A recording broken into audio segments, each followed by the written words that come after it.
Vamos ver como usar a lei de Gauss para determinar o campo elétrico de cargas pontuais e distribuições esféricas. Primeiro vamos resolver da carga pontual.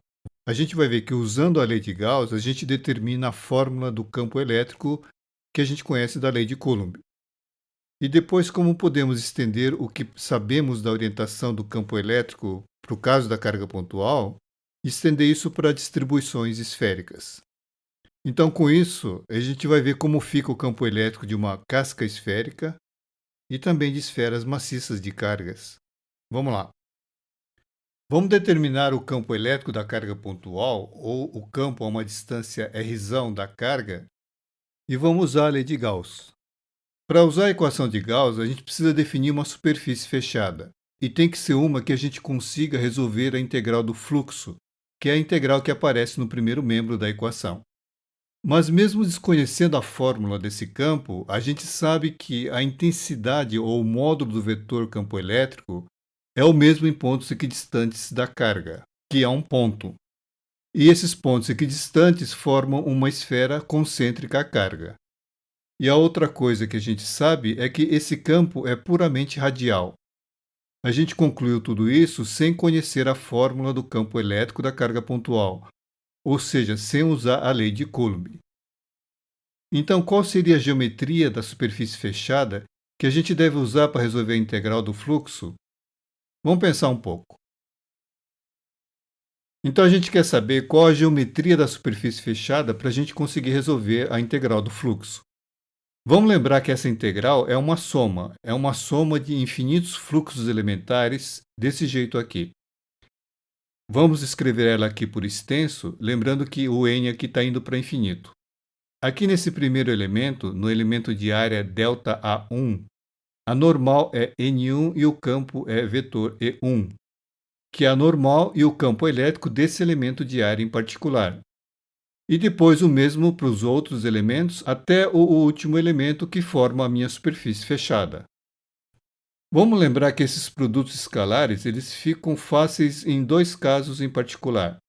Uma é quando os vetores forem paralelos. O produto escalar vai dar apenas o módulo do vetor E. E também quando forem perpendiculares entre si, que vai dar simplesmente zero. Com a carga na origem no sistema de coordenadas esféricas, a gente sabe que o campo da carga pontual é puramente radial e tem a mesma intensidade em uma superfície esférica concêntrica à carga. Vamos ver no desenho. Aqui eu tenho a superfície esférica com a carga no centro. O vetor campo elétrico de um elemento é radial, digamos que seja o vetor E741. Para um outro elemento, digamos esse aqui, o 555, também é a mesma coisa, uma intensidade E0 ao longo de ER. E o ER agora em outra direção, mas escrito da mesma forma. Lembrando que esse ER está orientado da origem para o elemento de área em questão.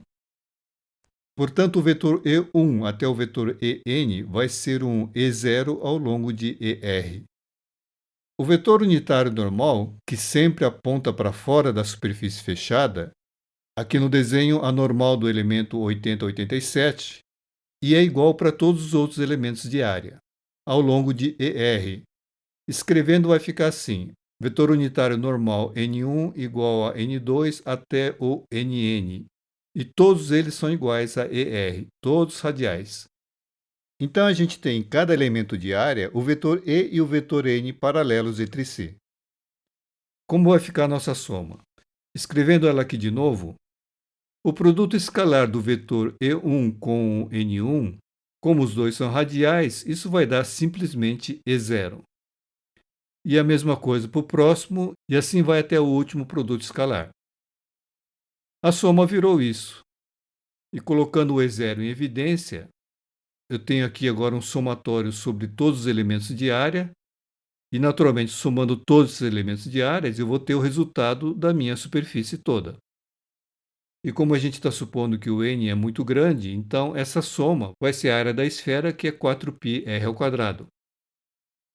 Veja que a encrenca maior era resolver essa soma. Mas usando uma superfície esférica concêntrica à carga, a gente resolve isso numa boa.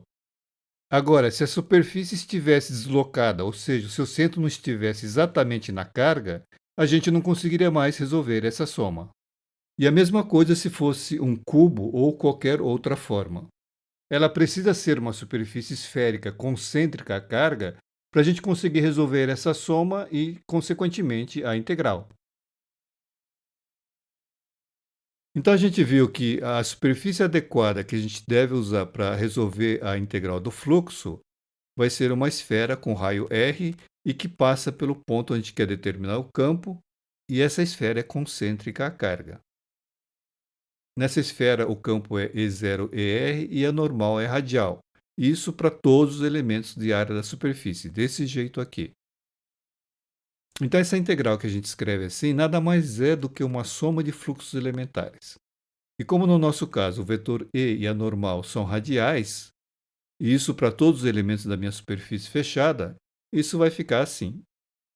Tudo ficou reduzido a uma soma, ou uma integral aqui, do produto da intensidade com a área dA. Agora, em coordenadas esféricas, esse dA é isso aqui. Então, a minha soma ou integral vai ficar dessa forma. Essa integral em θ dá 2, em φ dá 2π. Portanto, a integral do fluxo vai ser a área da esfera multiplicada pela intensidade do campo. Agora, a gente tem que ver a carga interna. A carga interna na esfera é a nossa carga Q. Substituindo tudo na equação de Gauss, vai dar que o E0 é Q sobre 4πε0, R ao quadrado. Vamos deixar esse resultado escrito de uma forma mais generalizada. Portanto, temos um campo radial com uma intensidade 1 sobre 4πε0, Q sobre R ao quadrado, que é a equação de Coulomb para o campo elétrico que a gente viu antes. Mas veja que a gente chegou a ela sem usar em nenhuma etapa a lei de Coulomb. Isso quer dizer que a lei de Coulomb ela está descrita pela lei de Gauss. A lei de Gauss, na realidade, ela é muito mais geral, ela é muito mais abrangente. Ela é uma das leis básicas que compõem o eletromagnetismo. Vamos estender o que nós vimos por um ponto para o caso de uma esfera. A gente viu num vídeo anterior que, com argumentos de simetria e sem usar a lei de Coulomb, que o campo elétrico de uma carga pontual ele é radial, não tem nenhum componente angular em θ ou em φ, desse jeito aqui. Na carga pontual, a gente tem infinitos eixos e planos de simetria passando pela carga.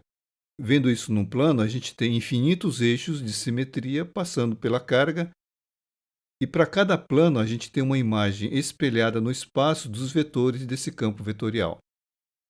Agora, isso que acontece para a carga pontual, ela pode ser estendida para uma esfera com uma densidade uniforme de cargas.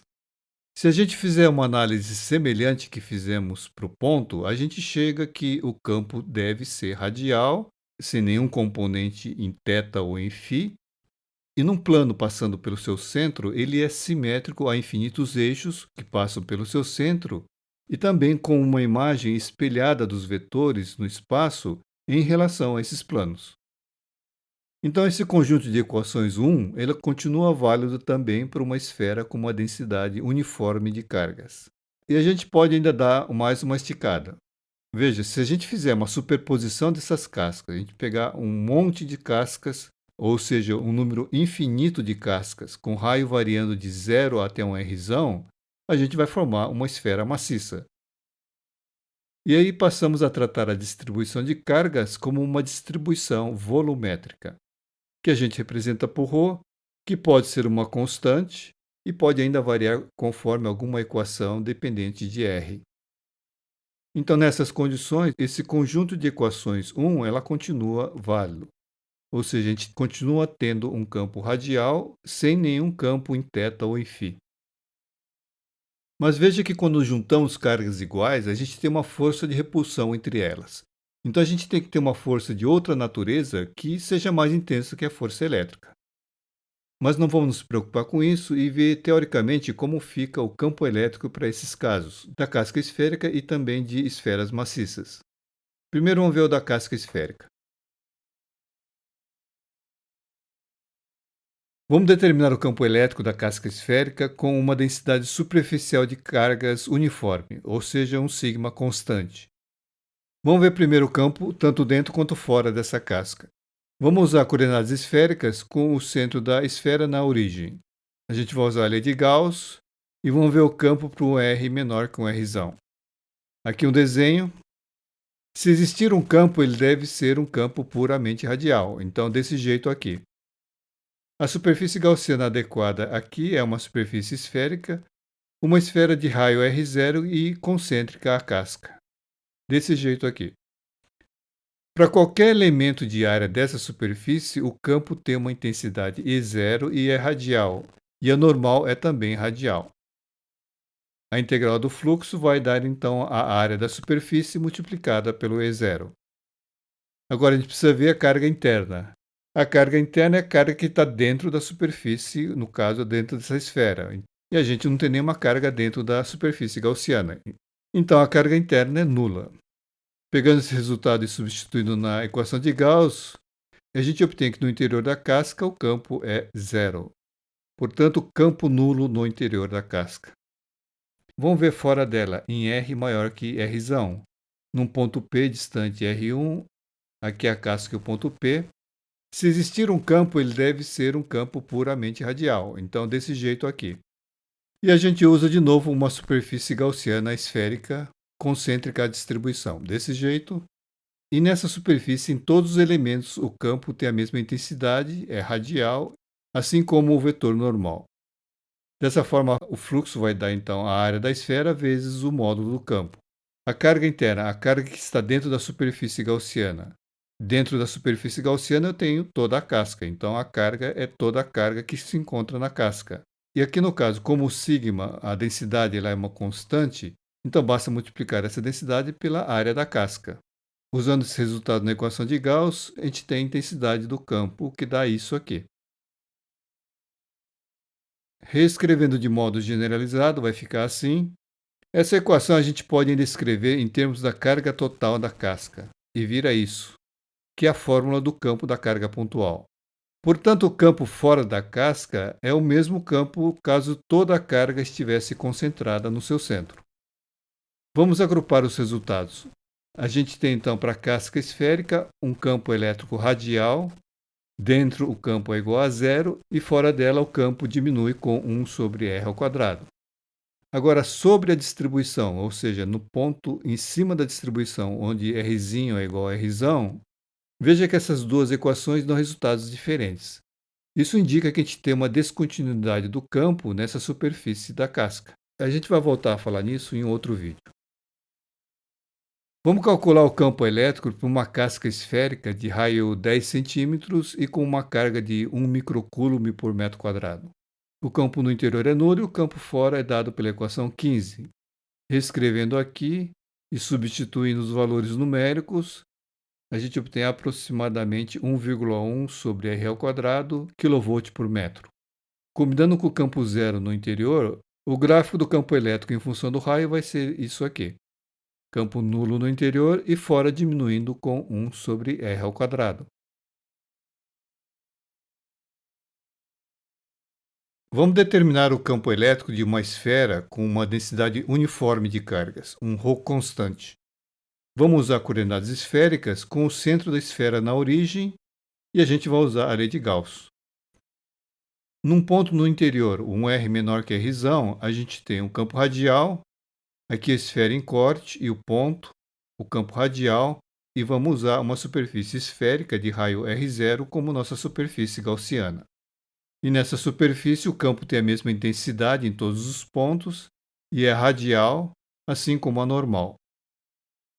E dessa forma o fluxo vai dar a área da superfície multiplicada pelo módulo do campo. A carga interna vai ser a carga no interior da superfície, e, portanto, eu tenho que fazer uma integração de ρdV por todo o volume da superfície gaussiana. E lembrando que esse dV em coordenadas esféricas é isso aqui. Então, a gente vai ter a integração vai até R0, que é o raio da superfície gaussiana, que vai dar isso, ou ainda isso aqui. Como a densidade é constante, então deu o volume da esfera multiplicado pela densidade. Substituindo tudo na equação de Gauss, a gente tem isso. E o E0 vai ficar dessa forma. A gente pode escrever isso de uma forma mais geral, que vai ficar assim. Portanto, temos um campo que varia linearmente com a coordenada radial r. No centro, o campo vai ser zero e vai aumentando à medida que vamos para a borda da esfera. Vamos ver agora para um ponto no exterior, num ponto R maior que R, ou num ponto R1 maior que R. Distante R1 do centro, aqui a esfera em corte e o ponto P, o campo é radial, fica assim. A superfície gaussiana vai ser uma superfície esférica de raio R1. A gente tem isso para todos os elementos de área. E a integral do fluxo vai dar isso. A carga interna é toda a carga que se encontra encerrada dentro da superfície gaussiana. Vamos escrever aqui de um modo simbólico. Então vai ser uma integral de ρdV de um raio de 0 até o R, que é o raio da distribuição, mais de R até o R1, que é o raio da superfície gaussiana. Como não temos carga nessa segunda parte, o ρ é zero, então vai sobrar apenas o primeiro termo. Resolvendo, veja que a integral agora vai ter R, que é o raio da distribuição. E resolvendo vai dar isso, volume vezes a densidade. Deu o volume da esfera vezes a densidade porque a densidade é constante. Substituindo tudo na equação de Gauss, o E0 vai dar isso, que escrito de forma geral fica assim. Portanto, o campo no exterior diminui à medida que nos afastamos da distribuição e diminui de modo proporcional a 1 sobre r ao quadrado. Vamos agrupar os resultados. Então, o campo na distribuição esférica uniforme, esse campo vai ser radial e seu módulo é isso para r menor que r e isso aqui para r maior que r. Agora, na borda, em r igual a r, o resultado por 12 é igual ao resultado que dá por 13. Então, temos uma continuidade do campo nessa fronteira. A gente pode escrever de um modo mais geral, desse jeito aqui, que vai englobar também o ponto na fronteira, que é R igual a R. Vamos ver como fica a intensidade em uma esfera de 10 centímetros com uma densidade de 3 vezes 10 a menos 5 coulomb por metro cúbico. Usando o conjunto de equações 14, que são essas, substituindo a gente tem isso, aproximadamente 1,1 vezes 10 a 6 R volt por metro, isso no interior, e 1,1 vezes 10 a 3 sobre R ao quadrado, volt por metro, na parte de fora. O gráfico vai ficar assim. Portanto, aumenta linearmente com R no interior e no exterior cai com 1 sobre R ao quadrado. Considere uma esfera maciça de raio R com uma densidade volumétrica de cargas igual a βr. Isso para R menor ou igual a R, sendo que esse beta é uma constante e R a coordenada radial. Primeiro vamos fazer um gráfico da densidade em função de R. Lembrando que o R é sempre maior ou igual a zero. A densidade vale zero em R igual a zero e aumenta linearmente com R. E fora da esfera não existem cargas. Portanto, um esboço do gráfico seria algo desse jeito aqui. Agora vamos determinar o campo elétrico dentro e fora dessa esfera. Vamos usar coordenadas esféricas com o centro da esfera na origem. A gente tem a lei de Gauss. Num ponto dentro da esfera, o campo é radial ao longo de E de R. A resolução é igual ao exercício anterior. Pegando uma esfera com raio R0, concêntrica distribuição, a gente tem o campo radial e a normal radial para todos os elementos, lembrando que a normal sempre aponta para fora da superfície. Aqui o desenho em corte da esfera, o seu campo radial e a superfície gaussiana. E o fluxo nessa superfície esférica vai dar a área multiplicada pela intensidade do campo. A carga interna é a carga encerrada dentro do volume da superfície gaussiana. Então, escrevendo aqui de um modo simbólico, a gente deve ter uma integral da densidade multiplicada pelo volume elementar e fazer uma integração sobre todo o volume definido pela superfície gaussiana. Isso vai ser, então, a carga interna. Que escrevendo agora de forma correta, fica desse jeito aqui, com R variando até R0, que é o raio da superfície gaussiana. E isso vai dar π beta R à quarta. Substituindo tudo na equação de Gauss, a gente tem um resultado, escrito de modo geral, fica assim. Portanto, essa é a intensidade do campo elétrico interno. Ela é zero no centro e aumenta com R ao quadrado em direção à borda. Vamos ver agora o campo no exterior. De novo, o mesmo procedimento. E usamos como superfície gaussiana uma superfície esférica de raio R1. Aqui o desenho em corte. E o fluxo vai dar isso, área vezes o módulo do campo. A carga interna, escrevendo de novo simbolicamente, que é calculada integrando de 0 a R, mais de R até R1. Essa segunda parte não tem carga, o ρ é zero, então sobra apenas o primeiro termo. Portanto, a carga é isso, integrada em R de 0 a R. Isso vai dar π beta R a quarta. Substituindo esses resultados na equação de Gauss, a gente obtém esse resultado. O campo fora diminui com 1 sobre R ao quadrado. Agrupando aqui os resultados, então para R menor e R maior que R, a gente tem isso. Na borda, em R igual a R, as duas equações dão o mesmo resultado. Então, o campo é contínuo nessa interface.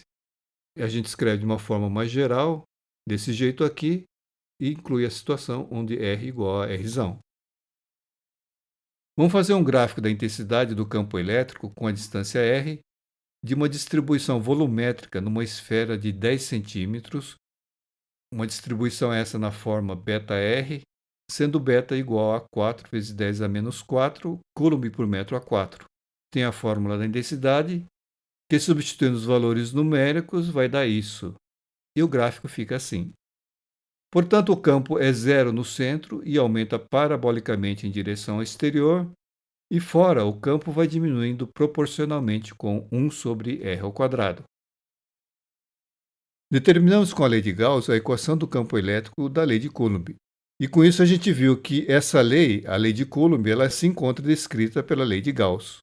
E depois a gente viu que a orientação do campo elétrico que conhecemos para a carga pontual, ela pode ser estendida para o caso esférico, particularmente uma casca esférica com uma distribuição uniforme de cargas, ou seja, um sigma constante, e também para esferas maciças. O mais importante aqui foi o cálculo do campo para a casca esférica, que tem muitas implicações práticas. E vamos deixar só ela registrada aqui. Os cálculos que fizemos para esferas maciças, elas são apenas exercícios acadêmicos de como usar a lei de Gauss. O que vale observar é que nesses casos que nós vimos, o trabalho algébrico foi extremamente simples. Se a gente fosse usar a lei de Coulomb fazendo superposição de campos de cargas pontuais, o trabalho algébrico seria enorme. Mas usando a lei de Gauss ficou tudo muito mais simples. É isso aí.